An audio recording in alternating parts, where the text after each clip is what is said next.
The crystal chandelier in the Marshall dining room hummed with a low, electric tension that seemed to vibrate in Linda's very teeth. Across the table, her mother-in-law, Evelyn, didn't look up from her steak, but the silver knife in her hand did with the chilling precision of a surgeon. "It's a shame about the school board, dear," Evelyn whispered, her voice like silk over a razor. "I wonder how many of your little patient's secrets will survive the investigation." Linda felt the air leave her lungs as she looked at her husband. But Mark was staring at his plate, his face a mask of cold, obedient silence. Suddenly, a heavy pounding shook the front door, echoing through the hollow luxury of the house. Linda's phone buzzed on the table, a frantic text from a colleague. "They're clearing out your office. Don't come in." Before she could move, the front door swung open, and the screams of a grieving father filled the hallway, accusing her of things she hadn't done. As the life she had built turned into a crime scene, Linda caught Evelyn's reflection in the wine glass. The older woman wasn't horrified. She was smiling, a slow, predatory curve of the lips that said the nightmare was only just beginning. Linda Marshall gripped the edges of the heavy oak desk until her knuckles turned the color of bone. Across from her, a 15-year-old boy named Toby sat hunched, his rhythmic, ragged sobs filling the small office like a physical weight. Usually, Linda could find the frequency of a child's pain, tuning her own voice to match and then slowly lead them back to a place of resonance. Today, however, she heard only the thunderous drum of blood in her own temples. A dry spasm tightened her throat, and a stinging fatigue pulsed behind her eyelids, a reminder of the 3 hours of sleep she'd managed before the Dallas sun had begun its merciless climb. She forced her shoulders to drop, smoothing the tension from her forehead until the mask of the empathetic professional was firmly in place. "Toby," she murmured, her voice a thin layer of ice over a deep, dark lake. "Breath with me. Just the air, in and out." The boy looked up, his eyes red-rimmed and hollow. Linda felt a pang of genuine sorrow, but it was quickly crowded out by the image of Evelyn, her mother-in-law, who had spent the previous evening at their dinner table dismantling Linda's sense of self with the surgical precision of a master jeweler. Every word out of Evelyn's mouth had been a tiny, polished barb. "You look tired, dear. Perhaps the school is asking too much of someone with your delicate constitution." Linda reached for a glass of water, her fingers trembling so slightly that only she could notice. She needed this session to end. She needed the school year to begin without this suffocating sense of impending collapse. But as she watched Toby struggle to find his voice, she realized that the walls of her sanctuary, this office with its pastel prints and soft lighting, were starting to feel like the boundaries of a cage. The transition from the clinical stillness of the school to the suffocating luxury of her home always felt like crossing a border into enemy territory. That evening, the air in the Marshall residence was thick with the scent of roasted rosemary and something sharper, something metallic. Linda stood in the kitchen, her hand resting on the cool quartz of the island, watching Mark through the doorway. He was laughing at something his mother said, a genuine, easy sound that he rarely directed at Linda these days. Evelyn sat at the head of the table, her posture so perfect she looked as though she had been carved from a single block of marble. She was 63, but in the amber glow of the dining room chandelier, she appeared ageless and untouchable. When Linda entered, the laughter didn't stop, but it changed. It became a closed circuit. "There she is," Evelyn said, her smile not reaching her eyes. "The savior of the youth. How was the psyche of Highland Park today, Linda?" "Exhausting, Evelyn," Linda replied, sliding into her chair. She reached for the wine, pouring a glass with a hand that felt disconnected from her body. I can imagine. It must be so difficult, trying to fix other people's children when one's own house is, well, so quiet. Evelyn's gaze flicked to Mark, then back to Linda. The barb hit its mark. The silence in their home, the lack of children, the growing distance, was a wound Evelyn loved to salt. Mark shifted, his large hands fidgeting with his napkin. "Mom, let her eat. She's had a long day." "I'm only concerned, Mark. A woman in Linda's position. The stress. It shows. I was speaking to Richard Thompson the other day. You remember Richard, the principal? We were at the club. He mentioned that the school board is under quite a bit of pressure lately regarding unconventional counseling methods." Linda's fork clattered against her porcelain plate. The sound was sharp, like a gunshot in the refined room. "What unconventional methods, Evelyn?" "Oh, don't look at me like that, dear. I'm sure it's just talk. But people do gossip, especially when they feel their children are being led in directions they don't understand." Evelyn took a delicate sip of her Pinot Noir, her eyes sparkling with a cold, triumphant light. Linda felt the first wave of a panic attack beginning to claw at her chest. The room seemed to shrink, the walls of the colonial mansion closing in. She looked at Mark, pleading for him to say something, to defend the life they had built. But Mark only looked at his plate, his jaw tight. He was already retreating into his shell, the obedient son hiding from the storm. "I need some air," Linda whispered, pushing back from the table. She didn't wait for a response. She stumbled toward the French doors leading to the garden, the humid Texas night air hitting her face like a damp shroud. Behind her, she heard the tinkling of Evelyn's laughter, a sound like breaking glass. The next morning, the nightmare took a structural form. Richard Thompson, the principal whose bald head usually shone with a friendly perspiration, wouldn't meet her eyes when she walked into his office. He sat behind his massive mahogany desk, his fingers nervously tapping a manila folder.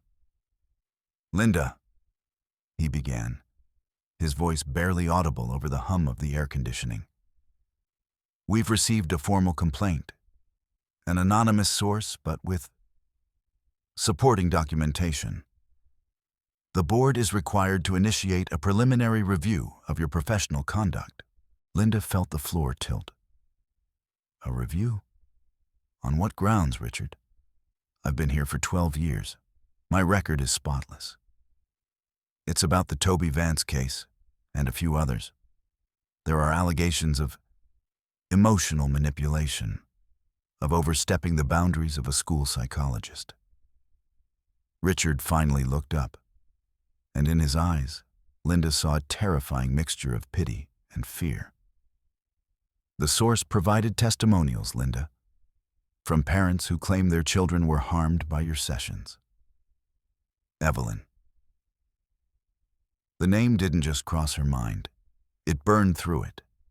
Evelyn had spent years cultivating the school board, donating to the arts programs, hosting the right people for brunch. She was a pillar of the community, and Linda was just the woman who had married her son.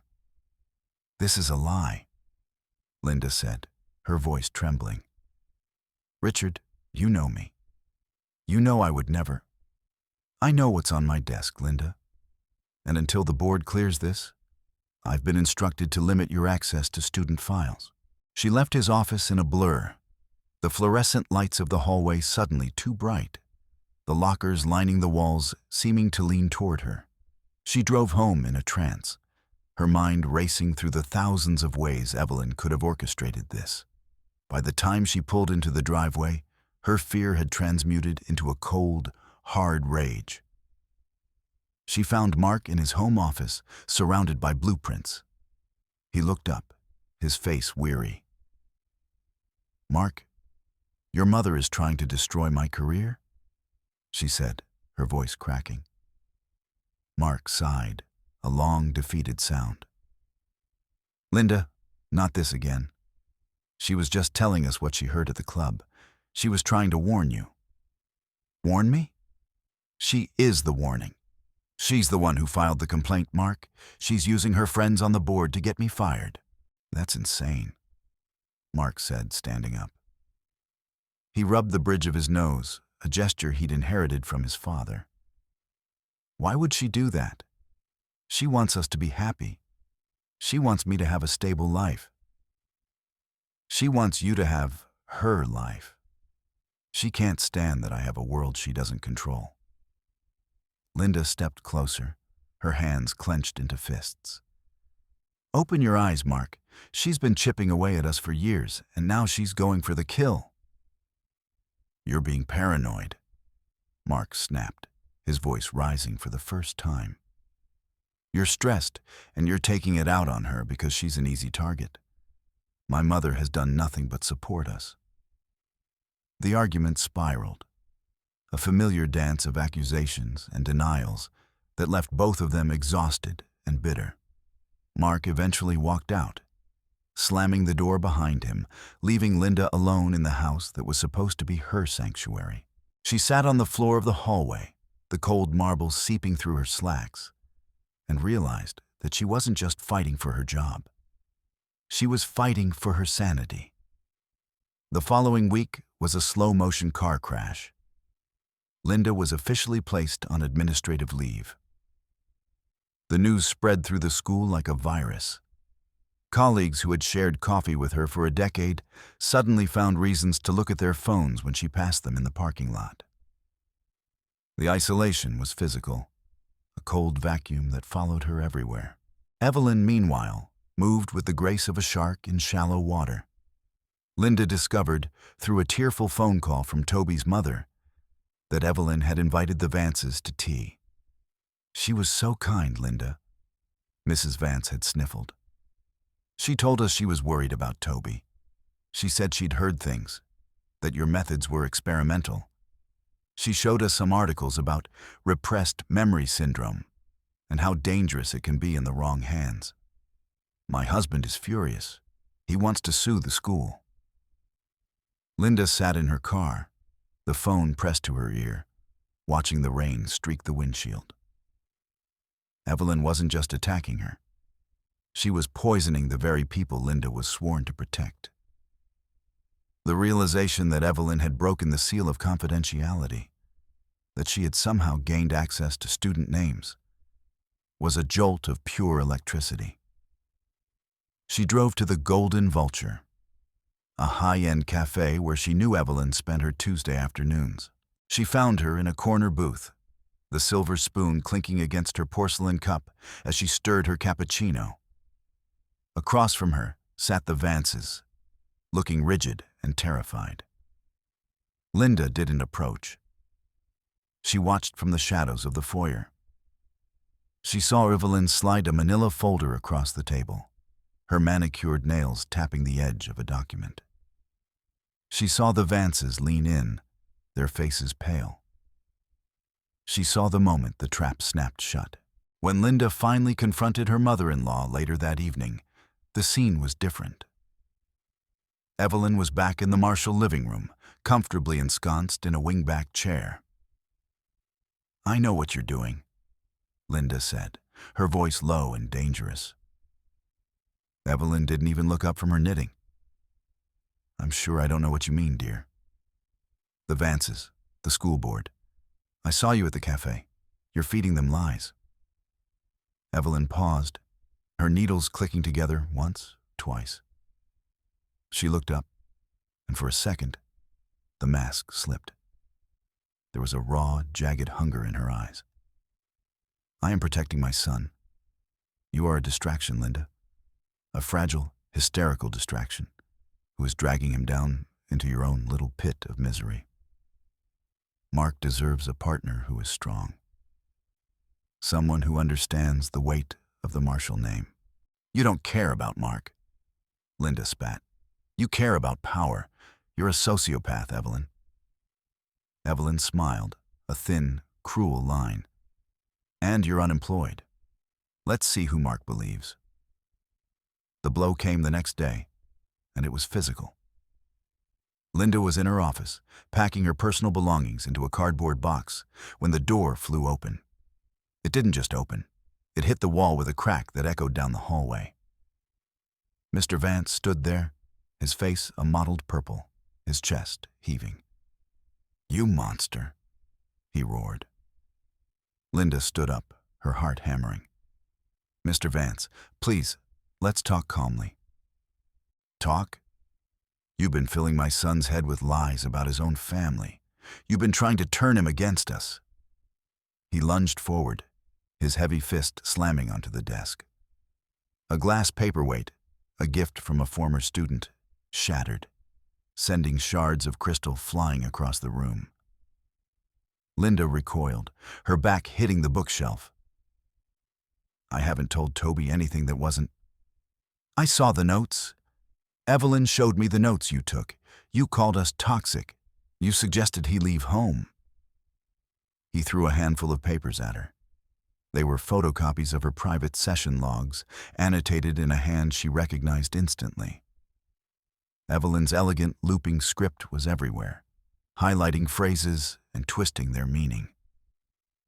"These were stolen," Linda whispered, her voice trembling. "These are confidential records." "I don't care where they came from. I'm going to see you in prison for this." Vance's scream was a physical force. He grabbed a lamp from her desk and threw it against the wall, the ceramic base exploding into a cloud of white dust. Linda didn't move. She watched him storm out, watched the hallway fill with teachers and students staring at the wreckage of her professional life. She felt a strange, cold clarity. The world was ending, and the person who had started the fire was currently sitting in her living room, drinking tea. When she finally made it home, the air was different. It was heavy, charged with a new kind of tension. She walked into the foyer and heard a sound that chilled her to the bone. A low, rhythmic moaning. She ran into the living room. Evelyn was on the floor, her face ashen, her hand clutching her chest. Mark was kneeling over her, his face a mask of pure, unadulterated terror. "Linda, call 911!" Mark screamed. Linda reached for her phone, but as she stepped closer, she saw Evelyn's eyes. They weren't the eyes of a woman having a heart attack. They were alert, calculating. They flicked to Linda for a fraction of a second, filled with a terrifying, silent laughter, before rolling back into her head. "She's faking, Mark," Linda said, her voice flat. Mark looked up at her, and in his eyes, Linda saw the end of her marriage. "How can you say that? Look at her. She's dying." "She's not dying. She's winning." Evelyn let out a choked gasp, her fingers digging into Mark's arm. "Mark, please, don't let her. She's so angry." "I've got you, Mom. I've got you." Mark lifted her into his arms. He looked at Linda with a hatred so profound, it felt like a physical blow. "Get out of my way." He carried her upstairs, his heavy footsteps thundering on the wood. Linda stood in the center of the living room, surrounded by the remnants of a life she no longer recognized. She heard him lay her in the guest room, the room Linda had painstakingly decorated as her own retreat. She heard the murmur of his voice, the clink of a water glass, the soft closing of the door. The occupation had begun. Over the next 48 hours, the house became a fortress. Evelyn didn't go to the hospital. A private doctor, another friend of the family, came by, whispered some vague diagnosis about stress-induced cardiac arrhythmia, and prescribed bed rest. Mark moved Evelyn's things in that afternoon. Linda watched from the landing as he hauled suitcases filled with Evelyn's heavy, floral-scented clothes into their home. The scent of her, a mixture of mothballs and expensive lilies, began to permeate every corner. "She needs to stay here until she's stable, Linda," Mark said, his voice cold and final. The doctor said she can't be alone. And you believe him? You believe her? I believe what I see. I see a woman who is terrified of her own daughter-in-law. I see a woman whose heart is failing because of the peace you've brought into this house. Linda went into the master bathroom to escape the sight of him. But there was no escape. Evelyn's things were already there. Her row of brown apothecary bottles sat on the marble counter, crowding out Linda's creams. Her worn, silver-backed hairbrushes lay next to Linda's toothbrush. Evelyn had even thrown Linda's expensive French soaps into the trash, replacing them with a bar of harsh, antiseptic-smelling lye. Linda reached for her favorite perfume, a delicate jasmine she'd worn since her wedding day. The bottle was gone. In its place was a puddle of amber liquid and shattered glass on the tile floor. The room smelled like a funeral. "You're erasing me," Linda whispered to the empty room. The meals were the worst. Evelyn would descend the stairs, leaning heavily on Mark's arm, draped in a silk robe that looked like a shroud. She would sit at the table, picking at her salad with a trembling fork.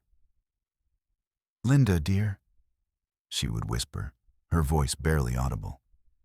"Could you pass the salt, if it's not too much trouble?" When Linda reached for the shaker, Evelyn would flinch, her eyes widening in choreographed terror. She would look at Mark, her lip trembling. "I'm sorry," Evelyn would sob. "I didn't mean to. I get so nervous." Mark would slam his hand on the table. "For God's sake, Linda, can't you see she's fragile? Do you have to be so aggressive? I was passing the salt, Mark. I didn't even touch her." "It's the way you look at her, like you want to kill her." Evelyn would bury her face in her hands. "It's my fault. I shouldn't have come. I'll just go back to my empty house and wait for the end." "You're not going anywhere, Mom," Mark would say, casting a look of pure vitriol at Linda. By the third day, the psychological warfare moved into the digital realm. Linda walked into the study to find Evelyn sitting at Mark's computer. The printer was humming, spitting out page after page of spreadsheets. "What are you doing?" Linda demanded. Evelyn didn't flinch this time. She waited until Mark walked into the room before she spoke. "Oh, Mark, thank goodness. I noticed some odd charges on the joint account statements that came in the mail. I thought I should help you organize them." She handed a stack of papers to Mark. "It looks like Linda has been taking out significant personal loans over the last few years. Thousands of dollars, Mark. And the interest, it's a black hole." Linda felt a cold sweat break out on her neck. "Those were from before we were married, Mark. For my master's degree. You knew about those. They've been paid off for years." "That's not what these statements show," Evelyn said softly. "These are recent, from last month. It looks like you've been funneling money into a private account in Dallas." Mark looked at the numbers, his face turning a stony gray. "Linda, what is this?" "It's a lie. She's manipulated the data, or she's looking at old records and changing the dates." "The bank's logo is right there, Linda," Mark said, his voice flat. "The date is 3 weeks ago." "Mark, look at me. I haven't touched that money. I don't even have a private account." "She's so good at it," Evelyn whispered to Mark, clutching his sleeve. "The lying. It's almost like she believes it herself. It's the pathology, Mark. The same one the parents at school were talking about." Mark threw the papers onto the desk. "I can't do this anymore. Every word out of your mouth is a riddle, Linda. I don't know who you are." He walked out of the room. He didn't go to their bedroom. He went to the guest room, and Linda heard the distinct, sharp click of the lock. The final blow to her professional life arrived the next morning. A courier delivered a thick, cream-colored envelope from the school board. Linda opened it in the foyer, her fingers numb. Effective immediately. Suspension without pay. Pending the outcome of the criminal investigation into the mishandling of confidential records. She sank onto the cold tile floor, the letter fluttering from her hand. She felt a presence above her. Evelyn was standing on the stairs, looking down at her. She wasn't leaning on anything. Her face was vibrant, her eyes sharp and clear. She was humming a little tune, a nursery rhyme Linda's mother used to sing. "You have nothing left, Linda," Evelyn said, her voice a pleasant, conversational chime. "No job, no reputation, no husband. You're just a ghost in a house that doesn't want you." Linda looked up at her, and for the first time, she didn't feel fear. She felt a strange, hollow lightness. "You think you've won." "I don't think, dear. I know." The next few days were a blur of isolation. Linda was a pariah in her own city. She tried to call her oldest friends, women she'd known since college, but the conversations were short and brittle. "Linda, I don't know what to say," one said before hanging up. "The things people are saying, it's just too much, Linda. We need some space," said another. She checked her social media and found it flooded with leaked information. Anonymous accounts were posting snippets of her sessions, twisted out of context to make her look like a predator. The community of Highland Park, so quick to embrace her when she was the it therapist, was even quicker to tear her apart. She was trapped in the house with the two people who hated her most. Mark wouldn't speak to her. He moved through the rooms like she was made of glass, something to be avoided, something that might shatter and cut him if he got too close. Evelyn, however, was everywhere. She was in the kitchen, rearranging the pantry. She was in the living room, replacing Linda's art with her own framed needlepoints. She was a slow-acting poison, neutralizing every trace of Linda's existence. The breaking point came on a Tuesday. Linda went to the bedroom to pack a bag. She needed to get away, even if it was just to a motel for a night. She opened her closet and stopped. Her clothes were gone. In their place hung Evelyn's heavy wool coats and floral dresses. "What did you do?" Linda screamed, running into the hallway. She found Evelyn in the guest room, standing by the open window. Linda's favorite cashmere sweaters were piled on the sill. As Linda watched, Evelyn took a handful of silk blouses and tossed them out the window. They fluttered down like dying birds, landing in the mud of the garden below. "You're leaving, Linda," Evelyn said, her voice calm. "I'm just helping you get started." "You crazy bitch." Linda lunged for the clothes, but Evelyn stepped in her way. With a strength that belied her age, Evelyn shoved Linda. She didn't just push her, she directed her toward the sharp corner of the antique bronze chest. Linda's side hit the metal with a sickening thud, a white-hot flash of pain lancing through her ribs. Linda gasped, clutching her side. But before she could speak, Evelyn did something extraordinary. She grabbed a heavy porcelain vase from the nightstand and smashed it against the floor. Then she threw herself down into the shards of glass, screaming at the top of her lungs. Mark, help me. She's killing me." Evelyn began to tear at her own collar, scratching her neck until blood welled up. She smeared her mascara across her face, her eyes wide with a terrifying, simulated madness. Mark burst into the room a second later. He saw the broken glass, his mother bleeding and cowering on the floor, and Linda standing over her, clutching her side.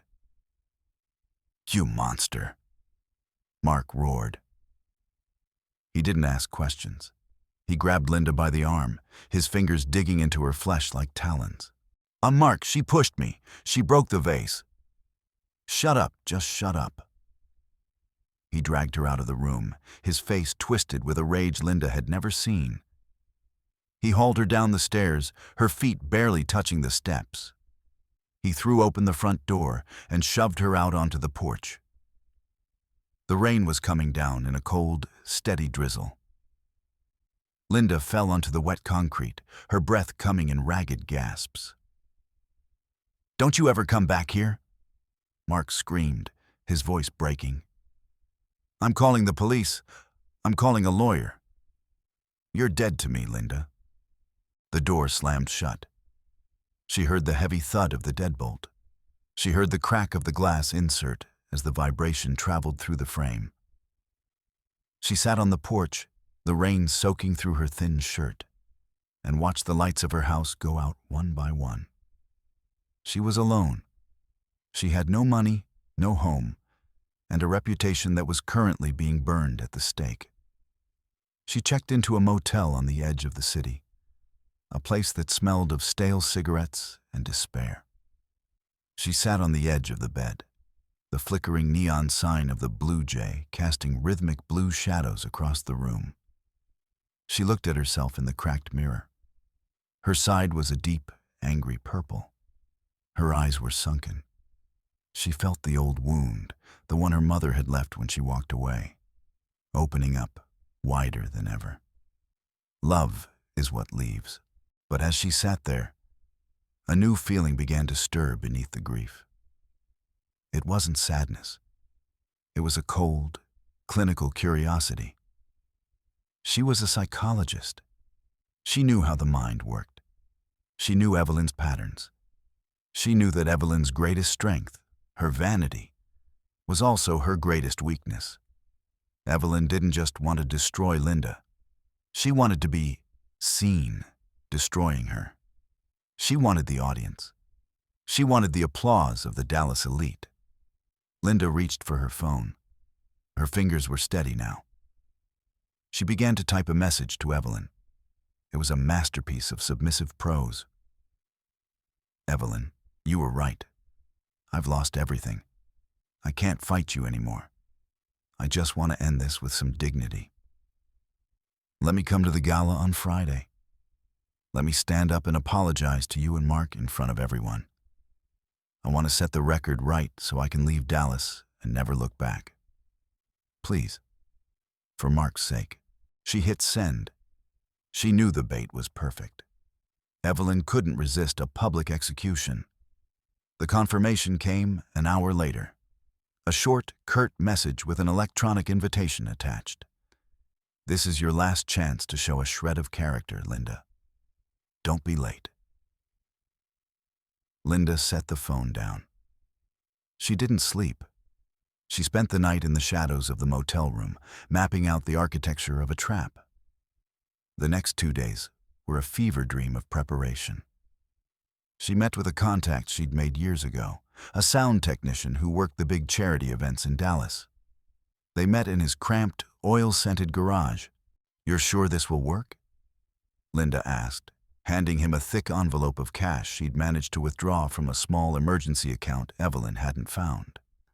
The man nodded, pocketing the money. "The Ritz has a centralized digital board. If I plug this transmitter into the main mix, I can override the house speakers from anywhere in the room. Just give me the signal."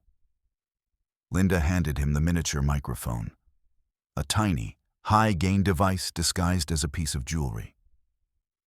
"I need it to be clear, every word." "It'll sound like she's standing right next to them," the tech promised. On Friday evening, Linda transformed herself. She went to a salon where they didn't know her name. She had her hair pulled back into a severe, elegant knot. She wore a dress the color of a bruise, a deep, dark midnight blue that made her skin look like porcelain. She painted her lips a blood red that felt like a warning. In the back of the taxi, she took out a small digital recorder. She began to speak, her voice calm and analytical. Case study. Evelyn Marshall. Subject exhibits classic narcissistic personality disorder with sociopathic tendencies. Primary motivation, total dominance of the familial structure. Method, systematic isolation and character assassination of the target. She recorded everything: the timeline of the lies, the manipulation of the school records, the faked heart attack. She laid it out like a clinical report, a cold post-mortem of a living monster. When the taxi pulled up to the grand entrance of the Ritz-Carlton, the air was electric. The Dallas elite were out in force: diamonds, silk, and the heavy scent of old money. Linda stepped out of the car, her back straight, her head held high. She saw the flashes of cameras, heard the sudden, sharp intake of breath as the disgraced Dr. Marshall walked up the red carpet. She saw them in the center of the ballroom, standing under a massive crystal chandelier that looked like a frozen explosion. Evelyn was radiant in gold lace, a glass of champagne in her hand, surrounded by the very members of the school board who had signed Linda's suspension. Mark stood beside her, looking like a ghost in a tuxedo, his eyes hollow and dark. Linda walked toward them. The crowd parted like she was a leper. Evelyn saw her first. Her smile didn't falter, but her eyes narrowed. "Ah, the prodigal daughter-in-law. You're just in time for the toasts." Linda didn't speak. She bowed her head, the picture of a broken woman. She gestured toward the velvet-draped alcove of the private lounge area. "Evelyn," Linda whispered, her voice trembling perfectly. "Please, before I go up there, can we have 1 minute, just us?" Evelyn looked at the board members, her face a mask of saintly patience. "Of course, dear. I suppose I can grant you that." They stepped into the alcove. The heavy velvet curtains muffled the sound of the orchestra, creating a pocket of artificial silence. Linda felt the weight of the microphone hidden in the lace of her bodice. She saw the tech in the distance, his headset on, his thumb up. "Well?" Evelyn snapped, her voice dropping the mask the moment they were alone. "Make it quick. I have a speech to give." Linda sank onto a velvet settee, her hands over her face. I don't understand how you did it, Evelyn. It was brilliant. The advances, the bank statements. How did you get into my private files?" Evelyn laughed, a dry, rattling sound. "Oh, Linda, you were so easy. You left your passwords in that little blue book in your nightstand. And the advances? People like that are desperate for a villain. I just gave them one. A few $1,000s to a charity of Richard Thompson's choice, and he was more than happy to look the other way while I reviewed your files." "And the heart attack?" Linda asked, her voice muffled by her hands. "A touch of theater, wouldn't you agree? Mark is so sentimental. He's always been a weak boy. He needs someone to tell him what to feel. He was so ready to believe you were the monster." Evelyn leaned in, her face inches from Linda's. The scent of her lilies was suffocating.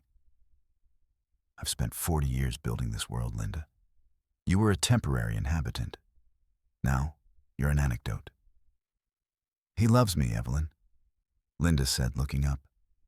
Her eyes were wet, but her voice was steady. "He loves the idea of you. But I own the reality of him. He's a spineless disappointment, really. He's just like his father. I keep him around because he's a marshal, and marshals stay in line." Evelyn stood up, smoothing her dress. "Now, get out there and tell them how sorry you are, and then get out of my city." Evelyn turned to walk out, but she stopped. The music in the ballroom had stopped. In its place, a voice was booming from the massive house speakers. It was a voice that sounded like it was standing right next to every person in the room. A few $1,000s to a charity of Richard Thompson's choice, and he was more than happy to look the other way while I reviewed your files. Evelyn froze. Her face went from triumphant to a terrifying, sickly white. Mark is so sentimental. He's always been a weak boy. He's a spineless disappointment, really. Linda stood up.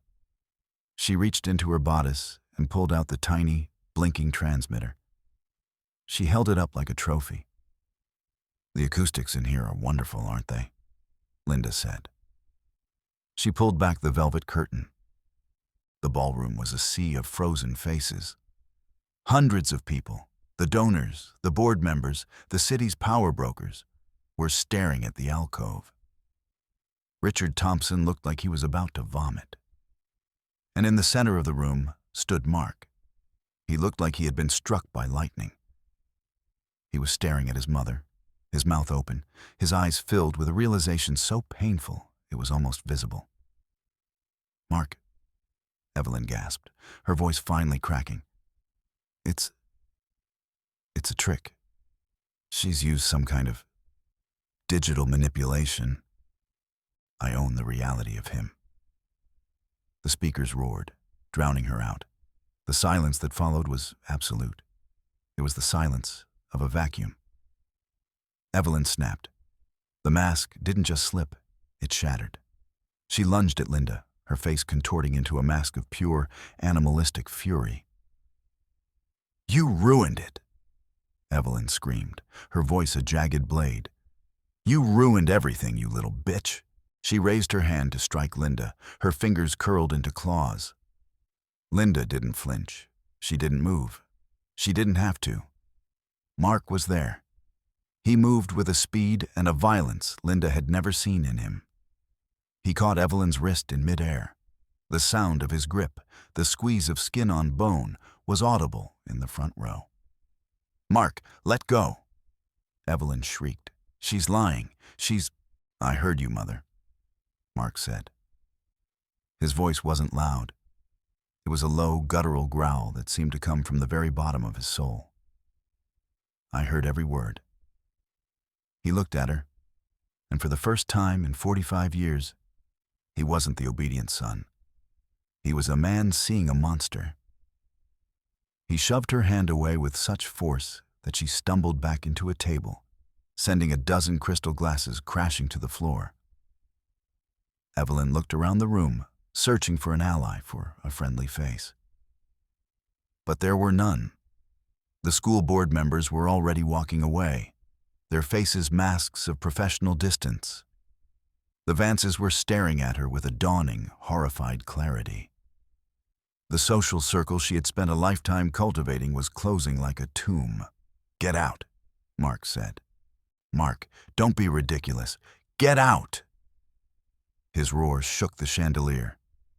2 security guards appeared, their faces grim. They took Evelyn by the elbows. She tried to fight them. She tried to scream. But she looked small. She looked old. She looked like a woman who had finally run out of lies. Linda watched as they led her through the ballroom. She watched as one of Evelyn's gold sequined shoes fell off, leaving her limping as she was dragged toward the exit. The doors of the Ritz-Carlton closed behind her with a final, echoing thud. The room began to murmur, a rising tide of gossip and shock. Richard Thompson approached Linda, his face pale and sweating.